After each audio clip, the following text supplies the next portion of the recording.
اس میں کہیں نہیں لکھا گیا کہ ایک اچھا خاصا جو شخص ہے وہ بھی خود بخود یہ ہو جائے گا. اس کی باقی جو پہلی شکیں ہیں ان کو آئسولیشن میں پڑا گیا جب رجسٹریشن کی بات آئی 18 سال کی عمر کو پہنچتے ہوئے. اس میں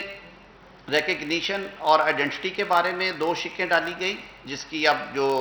تبدیلی ہے قانون میں وہ پارلیمان میں آئے گی، لیکن کیونکہ معاملہ فیڈرل شریعت کورٹ میں اس وقت پینڈنگ ہے، کل بھی اس پہ بڑا تفصیلی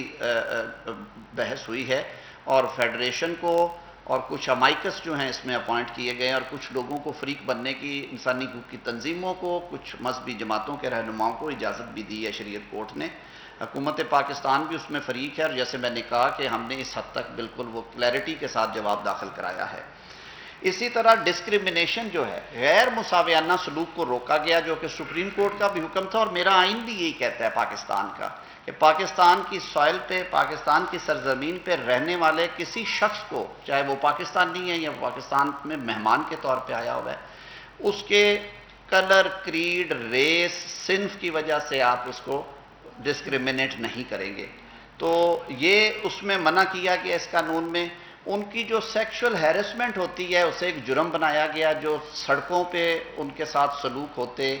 یا جس طرح انہیں راؤنڈ اپ کر کے لے جایا جاتا تھانوں میں کہ جیسے کوئی جرم کر رہے ہیں، زبردستی ان سے بھیک منگوانے کو جرم بنایا گیا اور ان کی چھوٹی چھوٹی جو قانون کے مطابق سزائیں ہیں وہ تجویز کی گئیں. پھر گورنمنٹ اوبلیگیشنز دی گئی ہیں. اس قانون پارلیمان نے حکومتوں کو پابند بنایا ہے کہ آپ نے ان کے حقوق کے تحفظ کے لیے کیا کیا انشور کرنا ہے. رائٹ ٹو انہیریٹنس ہے جو کہ سپریم کورٹ کے فیصلے کے عین مطابق ہے اور شریعت میں بھی جو ان کی صنف ہے اس کے مطابق ان کو حصہ ملنا چاہیے. اور یہ معاملہ اگر زیادہ باریک ہے تو اس پہ فیڈرل شریعت کورٹ کا فیصلہ جو ہے وہ حرف آخر ہوگا. ظاہر ہے اس کے بعد پارلیمان بھی کوئی ایسی قانون سازی نہیں کر سکتی جو کہ شریعت سے متصادم ہو. رائٹ ٹو ایجوکیشن ہے کہ ان کے لیے کنڈیوسو ایک بہتر انوائرمنٹ ہو کہ وہ تعلیم حاصل کر سکیں. اور اب آپ ٹی وی اخبار میں دیکھتے ہیں کہ ان میں ڈاکٹرز بھی بن رہے ہیں، انجینئرز بھی آ رہے ہیں، کوئی وکیل بھی 2-4 نظر آئے ہیں، تو تاکہ وہ معاشرے کا یوزفل حصہ، کارآمد حصہ بن سکے. رائٹ ٹو امپلائمنٹ ہے، جیسے ہم پہلے کوٹا مختص کرتے ہیں ایسی جو کلاسز ہیں معاشرے کے اندر، طبقات ہیں جو کہ محروم ہیں، جن میں تعلیم کی کمی ہے یا دور افتادہ ہیں یا پسماندہ ہیں، تو ان کو حکومت کو یہ کہا گیا کہ آپ کوٹا جب مقرر کرتے ہیں تو اس صنف کو بھی آپ سامنے رکھا کریں. رائٹ ٹو ہیلتھ کا بھی ایشو تھا کہ انہیں ہاسپٹلز میں وہ ٹریٹمنٹ نہیں تھی ملتی، میل فیمیل وارڈ کس میں داخل کریں یہ پرابلم آتی تھی. تو یہ اس میں طے کر دیا گیا کہ ان کے لیے الگ سے جو ہے وہ چھوٹے وارڈز بھی قائم کرنے پڑے تو وہ کرے، تاکہ ان کی اگر انڈور ہیلتھ فیسلٹیز ہیں وہ کمپرومائز نہ ہو ان انسانوں کی. اسی طرح پراپرٹی خریدنے کے حوالے سے کیونکہ نادرا رجسٹریشن مسئلہ تھا، انہوں نے کہا وہ لنک ہو جائے گا، تو they have a right to purchase property, اپنا گھر بنائیں رہیں اس میں. فنڈامنٹل رائٹس کی گارنٹی دی گئی کہ وہ وائلیٹ نہیں ہوں گے. میرے خیال میں اس کی ضرورت بھی نہیں تھی، وہ ہمارا آئین کہتا ہے، یہ ریاست کی ذمہ داری ہے. اور ساتھ میں جو ان کے ساتھ جبر استبداد تھا، ان سے بھیک منگوانا، ان کو سیکشولی ہیرس کرنا، اس کو پی پی سی سے ہٹ کے بھی جرم بنا دیا گیا. اور ساتھ میں کہا گیا کہ آپ ان کے لیے جیلوں میں الگ سیل بھی بنائیں گے، یہ بھی اس قانون میں ہے، اور اس طرح کی اور بہت ساری چیزیں. تو آج آپ سے انٹریکٹ کرنے کا، آپ کے سامنے آنے کا مقصد صرف یہ تھا کہ کوئی ضد یا بحث کی بات نہیں ہے، قانون کی، آئین کی، شریعت کی، انصاف کی، انسانی حقوق کی بات ہے جو آپ کرنے کے لیے بیٹھے ہیں. اور بالکل بڑی وضاحت کے ساتھ یہ آپ سے استدعا کرتے ہیں کہ اس پیغام کو آگے بھی بتائیں. اور میں پاکستان کے عوام سے بھی یہ امید رکھتا ہوں کہ یہ پاکستانی ہیں، یہ اس معاشرے کا حصہ ہیں،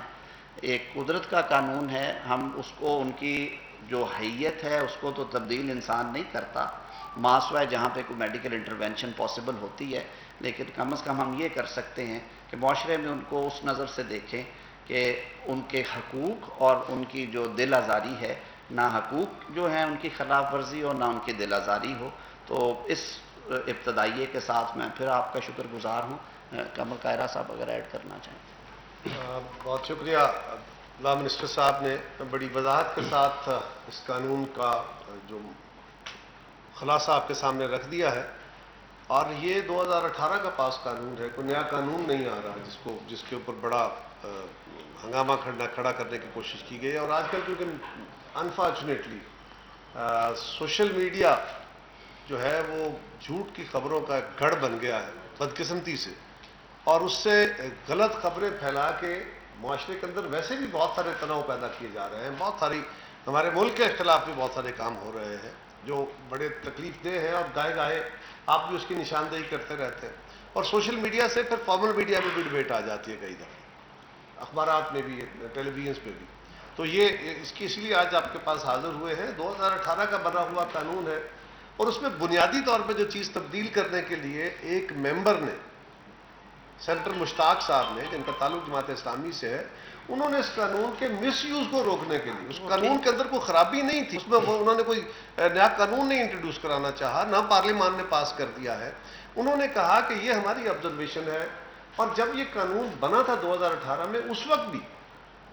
کچھ سینیٹرز نے، پیپلز پارٹی کے سینیٹر تھے ہمارے خواجہ کریم، انہوں نے باقاعدہ یہ بات شک رکھی تھی کہ اس کو میڈیکل ایگزامینیشن کے ساتھ لنک کر دیا جائے تاکہ یہ مس یوز نہ ہو سکے، لیکن جب سب نے مل کے پاس کیا تو انہوں نے کہا ٹھیک ہے۔ اب بعد میں پریکٹس سب پتہ چلا تو یہ یقیناً آبزرویشن گورنمنٹ کی طرف سے بھی ہوگی، باقی جماعتوں نے بھی کی، جس طرح طاہر صاحب نے بتایا، تو انہوں نے اس کو ایک امینڈمنٹ کے طور پہ موو کیا، اور یہ کمیٹی میں ریفر ہوا۔ اب سوال یہ ہے کہ کیا یہ قانون بن گیا، اور اگر یہ سینیٹر مشتاق صاحب کی امینڈمنٹ آتی ہے اس حد تک صرف، تو یہ تو امپروومنٹ ہے۔ اور اس پہ جہاں علامہ نصف صاحب نے وضاحت کی ہے، طارق صاحب نے، ایک اور بھی بات ہے، یہ ایکس اور وائی ان کی کیٹیگری تو آ گئی، میل فیمیل کی کیٹیگری تو آ گئی، اگر یہ نہیں کیا جاتا تو جس طرح کئی جگہ پہ یہ چیزیں ابیوز ہو سکتی ہیں، مطلب باہر کے ممالک میں جا کے لوگ پناہ لیتے ہیں، باقی ان کے مسائل ہوتے ہیں۔ پھر ایک اور بڑا مسئلہ ہے، وہ انہیریٹنس کا ہے۔ اگر کوئی بندہ وہ فرض کرے مطلب فیمیل کیٹیگری میں ہے، اور وہ میل کیٹیگری میں اپنے آپ کو رجسٹر کرا لیتا ہے، اور اس کا ایگزامینیشن نہیں ہوتا، کیونکہ اس نے خود کہنا ہے کہ میں کیا ہوں۔ پہلے یہ تھا کہ وہ خود جائے گا، خود اپنا ڈکلیئر کرے گا میں فلاں، اب وہ اگر میل میں ڈکلیئر کرا لیتا ہے تو جو ہے کہ میں کیا ہوں، پہلے یہ تھا کہ وہ خود جائے گا، خود اپنا ڈکلیئر کرے گا میں فلاں، اب وہ اگر میل میں ڈکلیئر کرا لیتا ہے تو جو ہمارے قانون کے مطابق خواتین کا حق ہے، وہ شیئر جو ہے وہ تھوڑا آدھا ہے مرد سے، وہ شیئر اپنا زیادہ لے لے گا۔ تو اس طرح کی اور پاسبلٹیز تھی، لہذا ان سارے عملوں کو، سکموں کو دور کرنے کے لیے ایک امینڈمنٹ موو کی گئی ہے جو بہتری کی ہے، ابھی پاس نہیں ہوئی لیکن یہ پاس ہونی چاہیے تاکہ مس یوز نہ ہو سکے۔ حکومت کی کلیئرٹی ہے، حکومت کی بھی کلیئرٹی ہے، اور ہمیں یقین ہے کہ پورے ساری سول سوسائٹی، سارے جو ذی شعور لوگ ہیں، وہ اس قانون کو تو اپنی جگہ، قانون کے اوپر کسی کو اعتراض ہے تو وہ بات کرے، اس کے اپنے رستے ہیں، لیکن نہ تو کوئی قانون کو اعتراض کرے گا، اور خاص طور پہ اس امینڈمنٹ کو تو اپریشیٹ کیا جائے گا رادر دین کہ اس کے اوپر تنقیدی اور بحثیں کی جائیں۔ اور یہ بات بالکل درست ہے کہ وہ ایک ڈسیبلٹی ہے، جس طرح اور بہت ساری ڈسیبلٹیز ہو سکتی ہیں، کوئی ٹانگ سے محروم ہے، کوئی ہاتھ سے محروم ہے، کوئی اسی طرح مختلف خاصیتیں، مختلف صلاحیتیں ہیں جن سے محروم لوگ ہیں، جس طرح ہم ہیں، خواتین ہیں، مرد ہیں، اسی طرح وہ بھی ہمارے معاشرے کے، وہ بھی ہمارے بہن بھائی ہیں، ہمارے ہی ماں باپ کی وہ اولادیں ہیں، لہذا ان سے نفرت کر کے، ان کو ہیٹ سمجھ کے یہ کرنا یہ بہت نامناسب ہے۔ اور طارق صاحب مجھے کریکٹ کیجئے، میری اطلاع یہ بھی ہے کہ جو ان کی تنظیمیں بنی ہوئی، ان کی طرف سے بھی یہ مطالبہ تھا کہ یہ جو امینڈمنٹ لا رہے ہیں کہ یہ لا مس یوز نہ ہو، تو آپ اس کو درست طریقے سے میڈیکل لیگل کے ساتھ اس کو لنک کریں، میڈیکل سے لنک کریں، یہ ان کی طرف سے بھی مطالبہ تھا، اور یہ ان کا بھی اچھا عمل ہے۔ سو میں صرف اتنی گزارش کروں گا کہ حکومت کے خلاف باتیں کرنے کے لیے اور بہت فورمز، بہت طریقے، بہت سارے موضوعات ہیں، اس طرح کے سینسٹیو موضوعات کو یا کسی کی دل آزاری کا سبب بننے والی چیزوں کو، وہ پاکستان کے شہری ہیں، وہ ہمارے بہن بھائی ہیں، ہمارے ہی بچے ہیں، ان کو ڈس آن نہیں کیا جا سکتا۔ اگر آپ کے ہاں معذور بچے پیدا ہوتے ہیں تو آپ ان معذوروں کو سینے سے لگا کے رکھتے ہیں، ان کی نگہداشت کرتے ہیں، اور معاشرہ ان کے لیے قانون بنا کے ان کو پروٹیکٹ کرتا ہے۔ اگر آپ ان کو ہیٹ سمجھ کے الگ کر کے پھینک دیں گے تو پھر یہی ہوگا کہ جس طرح ان کے ساتھ ماضی میں ظلم ہوتا رہا، یہ اس ظلم کو روکنے کے راستے ہیں۔ اگر خدا نہ خواستہ جس طرح کے تحفظات کا اظہار کیا جا رہا ہے، یا جو مغالطات بکی جا رہی ہیں، اگر اسی کی بات کرنی ہو تو قانون ہو یا نہ ہو، وہ اگر اکٹھے رہتے ہیں ان کا کیا ریلیشن شپ ہوگا کسی کو پتا ہے؟ کوئی ڈکلیریشن ہے اس کی؟ تو وہ تو پھر